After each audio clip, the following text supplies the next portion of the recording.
নিরামিষ দিনে ডালের বড়ি দিয়ে লাউ দিয়ে আপনারা এই রেসিপি বানিয়ে নিতে পারেন।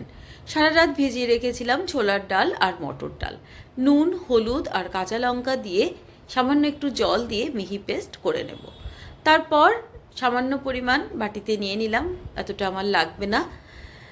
এর মধ্যে একটু চিনি আর কাঁচা লঙ্কা কুচি দিয়ে ভালো করে ফেটিয়ে নিতে হবে।